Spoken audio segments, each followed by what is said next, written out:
Inihanda na ng Kamara ang kanilang sagot sa mga tanong ng Korte Suprema tungkol sa timeline ng tatlong naunang impeachment complaints laban kay Vice President Sara Duterte.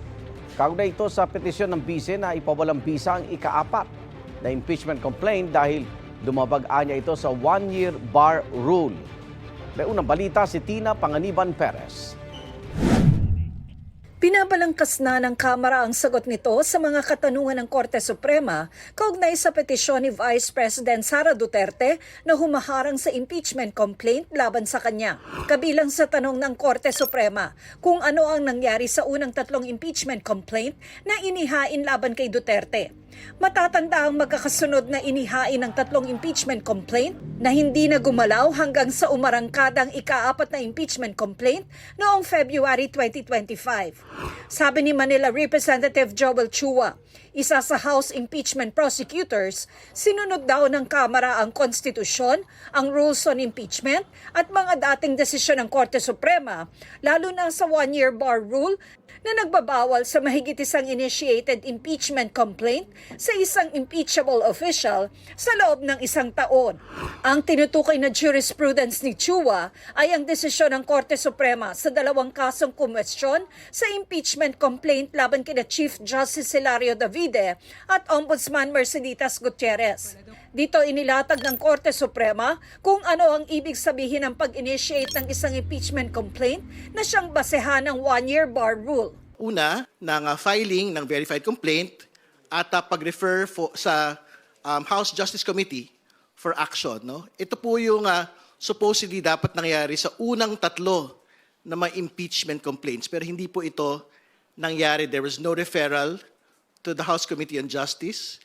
But the fourth impeachment complaint, at isa po ito doon sa mga requirements din po ng Francisco at ng Gutierrez, ay yung pagkakaroon po ng one-third filing ng House members to the House Secretary General. Ito po yung nangyari sa fourth impeachment complaint. Umaasa si Impeachment Prosecutor Joel Chua na mapagdedesisyonan nito ng Korte Suprema sa lalong madaling panahon para hindi na rin anya ito magamit para lalo pang patagalin ang impeachment proceedings. Wala pong dahilan para antayin ng Senado kung ano po ang magiging desisyon ng Korte Suprema dahil wala naman pong TRO na nilalabas. So sa ngayon, dapat po mag-proceed pa rin po ang trial hanggat hindi po ito pinapahinto ng Korte Suprema. Sa delay po na nangyayari sa Senado, parang aabot na rin tayo sa one-year bar rule. Pero paano kung pumanig ang Korte Suprema sa bise? Well, of course, kung may TRO, di siyempre susunod ang impeachment court. But of course, we will do all legal remedies para ito ay ma-lift. At alam naman po natin na lagi na itong ginagawa naman po natin ay nasa tama.